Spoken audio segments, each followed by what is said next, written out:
Sir Janasena party 2014లో ఏ పోటీ చేయకుండా టీడీపీకి మద్దతు ఇవ్వడం వల్ల టీడీపీ గెలిచింది. ఉమ్, ఇదే టీడీపీ 5 సంవత్సరాల పవర్ లో ఉండిన తర్వాత 2019లో ఎందుకు గెలవలేకపోయిందో చెప్పమనండి ఒకసారి టీడీపీ నాయకులు. ఉమ్, ఉమ్, ఈ టీడీపీ నాయకులు ఇన్ని మాటలు చెప్తున్నారు కదా, సోషల్ మీడియాలో అవును. పోలింగ్స్ చేస్తున్నారు కదా.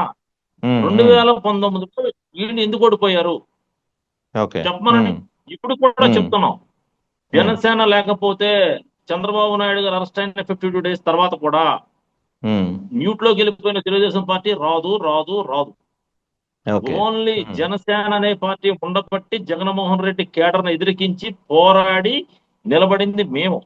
టీడీపీ ఉమ్, మా తర్వాతే ఉంది పోరాటం, గుర్తుంచుకోండి. ఉమ్, ఉమ్, అది ఇప్పుడు వాళ్ళు ఎందుకు ట్రోల్ చేస్తున్నారని మీరు అడుగుతున్నారు కదా, ఎందుకు చేస్తున్నారో చెప్పనా. ఉమ్, కేంద్ర ప్రభుత్వం బీజేపీ ఆపరేషన్ ఏపీ స్టార్ట్ చేసింది. ఓకే.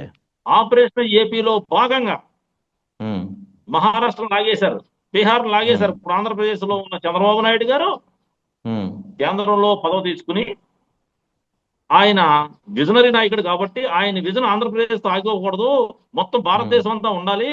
ఆయన మన ఆంధ్రుడు నీలం సంజీవరెడ్డి లాగా, పివి నరసింహరావు లాగా చరిత్రలో మిగిలిపోవాలి అని